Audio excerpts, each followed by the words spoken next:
Whenever one thinks of activists for women's rights in Lansing, certainly the first name that comes to mind is Gladys Beckwith.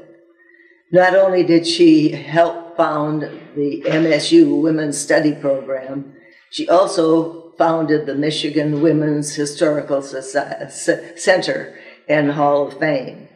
Gladys received her PhD from MSc and MSU and served as the director of the Women's Historical Center from its beginning in the early 80s to her semi-retirement a few months ago. Gladys, how did you get started in founding the center? Well, as you probably know, Marilyn, it's a project of the Michigan Women's Studies Association. And we were organized on the MSU campus, actually by 5 members of the Department of American Thought and Language. And that was way back in 1972. And for about 6 or 7 years, we operated in the same way that most academic organizations operate. That is, we did an annual conference and published a newsletter. Our aim, see, women's studies was just getting started then. Our aim was to provide a place where people who were teaching in this new discipline could come together and share their research. And we also, in our conferences, hoped that we would provide a place where young women scholars could present their materials. Well, we did that, as I say, and then for about 7 years, and then we really wanted to move off the campuses. That was part of the philosophy of women's studies, that it was off campus, working in the community, and sharing the research that academics did with the broader community. And then we also, as part of that, we would be enriched by what was going on in the broader community. And we talked a lot about, that was kind of a goal of feminist education, and that's how we saw ourselves and still see ourselves today as feminist educators.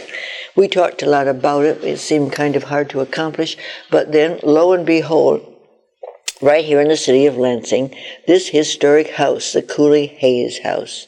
There was a great brouhaha about that because our then mayor, Jerry Graves, was bound and determined that he was going to tear that house down and also dig up all of Cooley Gardens and make there, what do you think, a splendid parking lot.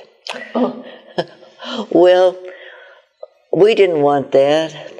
The city, many people in the city did not want that. Lucille Beelan, who was then chair of the council, certainly didn't. In fact, we owe a lot to Lucille. We certainly do, because as she said, she did an oral history for this documentary too, that she counted her votes, and she knew she had the votes there to overcome Jerry Graves.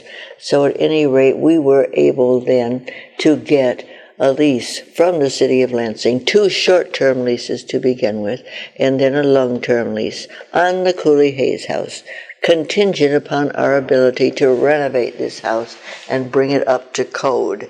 And it was structurally sound, but it needed an awful lot of work. Street people had lived in there. All of the hardware had been stripped out, and it required about $250,000 to renovate it.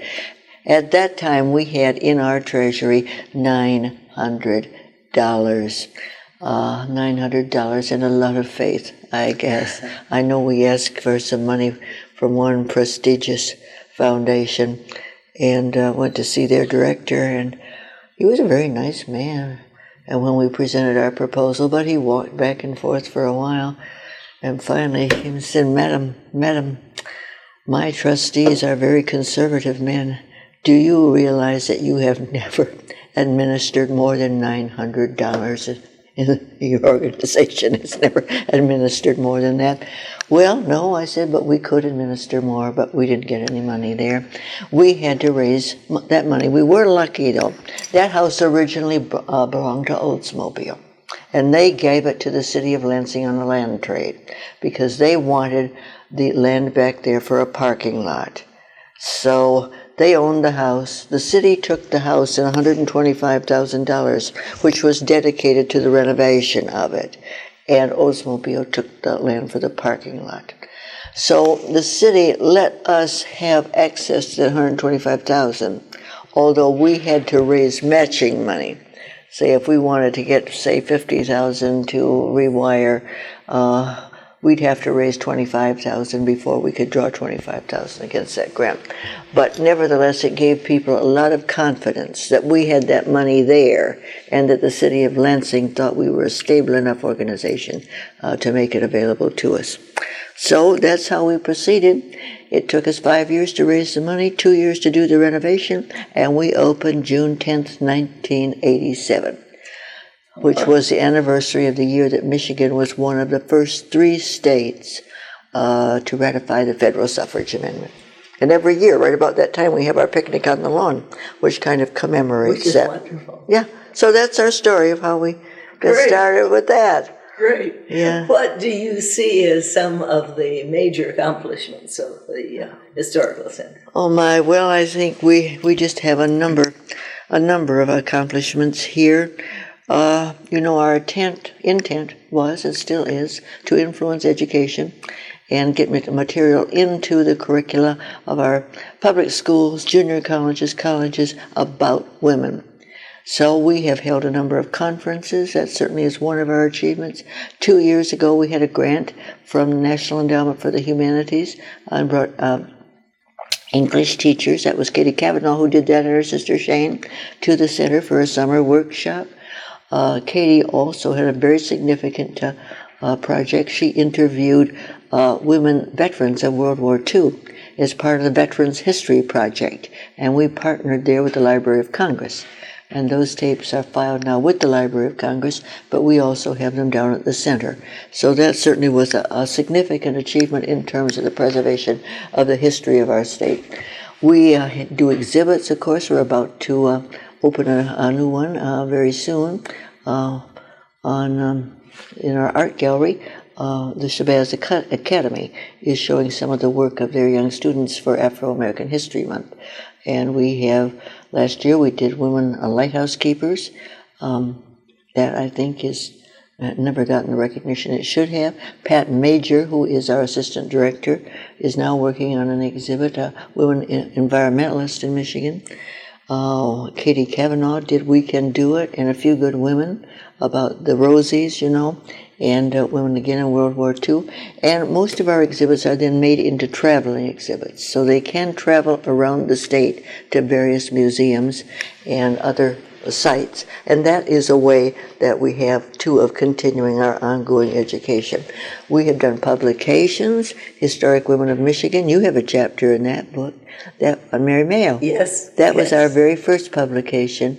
And then Betty McDowell and Rachel Brett Harley helped edit 2 others, Michigan Women First and Founders, Volume 1 and Volume 2. So that's been significant, too. And then, of course, we have the Hall of Fame induction, which we do every year. We are opening nominations right now. This will be the 26th year, and we have inducted over 200 Michigan women into the Hall of Fame, both contemporary and historic. And that these are wonderful role models for young women, really remarkable role models. And we view this as one of our more significant accomplishments. Right now, we are engaged, we are in the final stages, actually, of doing a documentary. It's going to be an hour-long documentary on the development of the center and some of the women who have been inducted into the Hall of Fame. And that is going to show on PBS in Detroit, March 22nd. We're going to have our premiere March 8th out at Kellogg Center. We'll have DVDs of this available that we can sell. This will then be accessible and be shown on other stations too through on-demand DVDs that we can sell of this whole performance, so we can carry this story really out to a much broader segment, I think, of the population. So that's what we're working on now, what we're working on for the future. You've done a wonderful job. Thank you. And in 2004, Gladys was named Michiganian of the Year. Certainly a most well-deserved honor.